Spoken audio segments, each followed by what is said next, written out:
আগের পার্টটাতে তোমাদেরকে বলেইছিলাম যে দাদায়ের জন্মদিনের সেকেন্ড পার্টটা আসছে, মানে রাতের সেলিব্রেশন আর দুপুরের লাঞ্চের যে পার্টটা সেটা আসছে। তো দেখো আমি নিয়ে চলে এসেছি। ফার্স্টেই শুরু করেছি একটা কালারফুল স্যালাড দিয়ে, যেটা আমার বৌদি বানিয়েছিল। ভীষণ সুন্দর লাগছিল দেখতে। আর একে তো সমস্ত কিছু সাজিয়ে দিয়েছিল ও খাওয়ার জন্য, মানে আমি যে ছবিটা তুলছি সেটাতেও ওর খুব বিরক্ত ফিল করছিল, কারণ ওর প্রচুর খিদে পেয়ে গেছিলো এত খাবার দেখে। তো সেদিন জেঠিমা রান্না করেছিল ওর জন্য ফ্রায়েড রাইস, চিকেন, চিংড়ি মাছের মালাইকারি, সমস্ত কিছু, কাতলা, দই কাতলা, চাটনি, পায়েস তো আছেই। আর আমরাও এখানে নিয়ে খেতে বসে পড়েছিলাম। আমরা তো সমস্ত কিছু খেলাম, ও মিষ্টি, কোল্ড ড্রিঙ্কস, আইসক্রিমও ছিল। তারপরে আমরা একটু রেস্ট নেওয়ার পরে দিদিরা চলে এসেছিলো সন্ধেবেলা ওকে সারপ্রাইজ দিতে হঠাৎ করেই। তো এখানে কেকটাও সাজাচ্ছিলাম তখন, ওরা আসার পরেই কেকটা কাটিং হয়েছে, কারণ এই বাচ্চা পুচকি দুটো ছিল। আর এই হলো আমার দিদি, যে কিনা মাথায় ঢাকা দিয়ে আছে, কেন জানো? কারণ ওই ফ্যানাগুলো আর স্পার্কেলগুলো মাথাতে যদি পড়ে, তাই জন্য। মানে সাথীদি বরাবর এরকম, আর এরকমই যেন ও থাকে, কারণ ও মানে ওর মনটা একটা ইনোসেন্ট বাচ্চাদের মতো, মানে বাচ্চারাও বোধহয় বেশি বোঝে, যেটা সাথীদি বোঝে না। তো যাই হোক, এখানে সবাই মিলে খুব আনন্দ করেছিল।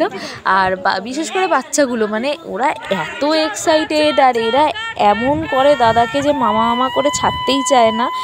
আর এখানে দেখো ফ্যানা, এইটাকে কি বলে, ফ্যানাই তো বলে, যাই হোক আমি অতটা জানি না। আমি এটাকে স্প্রে করছিলাম, আর এরা সবাই দূরে দূরে সরে যাচ্ছিলো, ভাবছিল যে কি ব্যাপার হচ্ছে। আর আমার জেঠু তো প্রচণ্ড পরিমাণে রেগে গেছিলো, কারণ হচ্ছে ভাবছে বোধহয় ফ্যানাগুলো কেকের মধ্যে পড়ে পুরো কেকটাকেই নষ্ট করে দিচ্ছে, আর খাওয়া যাবে না। তো এরপরেতে আমি কি করেছিলাম জানো? এরপরেতে আমি আমার দিদির ছেলে মেয়েগুলোর মাথাতে ইচ্ছা করে করে স্প্রে করে দিচ্ছিলাম, যাতে ওরা আনন্দ পায়। ওরা মজা করছিলাম আর কি।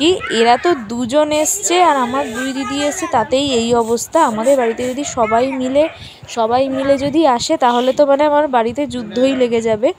তো আশেপাশে সবাই বলে যে তোমাদের বাড়িতে সবাই যদি চলে আসে, তখন মানে বাড়িতে কাকচিল বসার সময় পায় না, মানে এত চিৎকার চেঁচামেচি হই হট্টগোল হয়।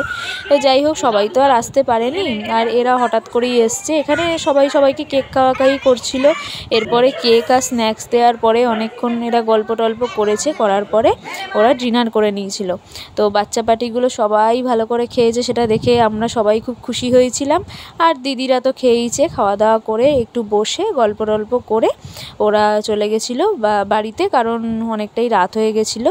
তো যাই হোক, এই ছিল ভিডিওটা। খুব ছোট্ট করেই আমরা সেলিব্রেট করেছিলাম বাড়ির মধ্যেই। কেমন লাগলো তোমরা অবশ্যই জানিও, আর অবশ্যই পাশে থেকো। ঠিক আছে, টাটা।